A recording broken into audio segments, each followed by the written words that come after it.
আমরা সেই গুম খুনের রাজনীতি, আমরা সেই হত্যার রক্তাক্ত বাংলাদেশের রাজনীতি এবং পরিবেশ আর দেখতে চাই না। এই স্বাধীন দেশে এরকম একটি ঘটনা ঘটে যাবে বছরের পর বছর, একটি যুগের বেশি এই ঘটনা ঘটে যাবে, সেটা কল্পনাতীত ছিল। আমাদের যখন এখানে আসলাম, আমার স্নেহস্পদ বোন তুলি আপা বললেন যে আমার অভিজ্ঞতাটা বর্ণনা করার জন্য। আমি বললাম যে আমি সেই মেমরি বা সেই অভিজ্ঞতা বর্ণনা করতে চাই না, কারণ আমিও কিছুদিন ঘুমেছিলাম, আমাকেও গুম করা হয়েছিল, কিন্তু আমি সেই অভিজ্ঞতাটা মনে করতে চাই না।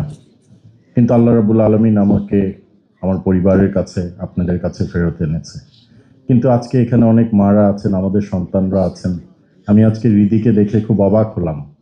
আমরা যখন আমাদের দলীয় প্রোগ্রামগুলো করতাম, একদম ছোট্ট ছিল সে, কোলে করে আসতো। আজকে আমাকে বলল যে আঙ্কেল, এই ছবিটা আমি এঁকেছি।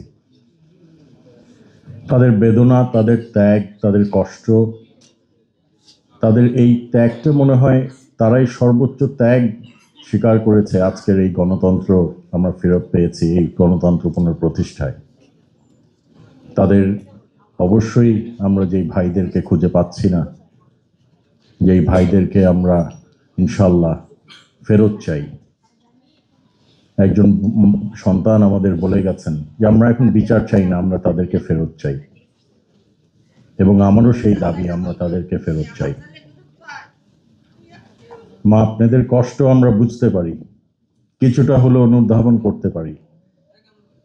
এবং শহীদুল আলম সাহেব যেটা বলে গেছেন, যেটা পুনরাবৃত্তি যেন না হয়, এই ঘটনা যেন বাংলাদেশের ইতিহাসে আর কোনোদিন যেন না ফিরে আসে, আমরা যেন সেদিকেই কাজ করে যাই। আমরা যেন দেশটাকে সুন্দরভাবে গুছিয়ে মাননীয় প্রধানমন্ত্রী তারেক রহমান মহোদয়ের নেতৃত্বে এগিয়ে নিয়ে যেতে পারি, বিশ্ব দরবারে যেন একটি উজ্জ্বল নক্ষত্র হিসাবে পরিচয় করে দিতে পারি। আমরা সেই গুম খুনের রাজনীতি, আমরা সেই হত্যার রক্তাক্ত বাংলাদেশের রাজনীতি এবং পরিবেশ আর দেখতে চাই না।